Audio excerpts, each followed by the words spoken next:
ከጋዜጠኛው የተነሳው አንድ መጨረሻ ለሁለት ጥያቄዎች አሉ ከመንግስት በኩል የተሰጡ መግለጫዎች አሉ በተለይ ከፌደራል ጉዳይ ትንሽ ጠንከር ያሉና ምናልባት እስካሁንም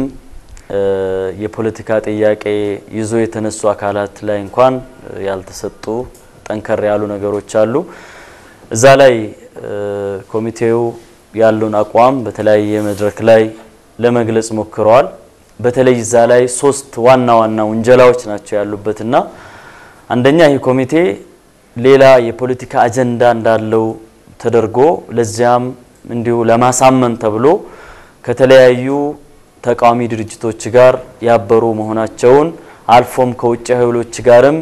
እየተንቀሳቀሱ መሆኑን ለማስቀመጥ ነው የተሞከረው ያ ሁላ ነገር መሰረተ ቢስ እንደሆነ በተለያዩ በፒአርዎቻችን ይሄንን ነገር ለመግለጽ ተሞክሯል አሁንም ቢሆን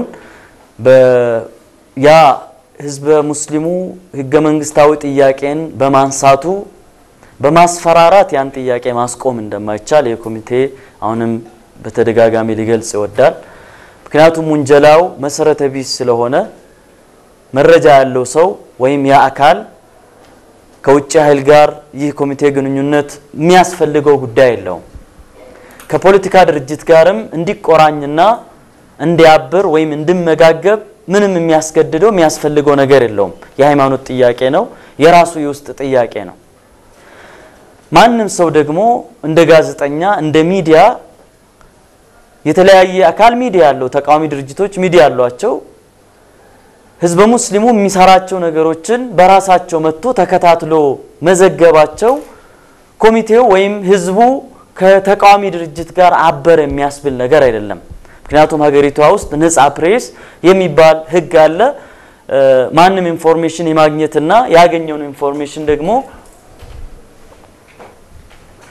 ኢንፎርሜሽን ደግሞ ሪሊዝ የማድረግ መብት እስካለው ድረስ ያ መነሻ ከሆነ ማለት ነው እንደዚሁም ደግሞ ከውጪ ጋር የሚባለው ነገር ምናልባት ድራማ መስራት ካልሆነ በስተቀር በእውነት ይህ ኮሚቴ ከውጪ አካል ጋር ግንኙነት አድርጎ አፍራሽ የሆነ ስራ መስራቱ ከተረጋገጠ ይሄ የገፈጻጸም ይሄ ገደት አለ በዛ መልኩ ሊጠየቅ የሚገባ ጉዳይ ነው እና እነዚህ ወንጀላዎች በአዲስ ዘመን ላይ በተለያየ በመንግስት ሚዲያዎች ላይ በተለያየ ጊዜ የሚወጡ ነገሮች አሉ እነዚህ የሚወጡ ነገሮች ኮሚቴን የሚወክሉ ወይም የህዝብ ሙስሊሙን ጥያቄ የሚመለከቱ ጉዳዮች አለመሆናቸውን ከ20 ጊዜ በላይ አስመረን ልንናገር ምን ፈልገው ጉዳይ ነው በሁለተኛ ደረጃ በቀጣይ ኮሚቴው ምንድነው የሚያስበው ኮሚቴው አሁንም ህጋዊና ሰላማዊ በሆነ መልኩ የጀመረውን እንቅስቃሴውን ማንንም ስላስፈራራ ማንንም ስለወነጀለ መሰረተ ቢስ የሆነ ወንጀላን ፈርቶ የሚያቆም አይደለም ይቀጥላል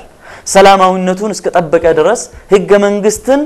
መሰረት አድርጎ እስከ ተንቀሳቀሰ ድረስ ወደፊትም የሚቀጥል የሆነ ነገር ነው ይሄንን ለመጨመር ያክል ነው አመሰግናለሁ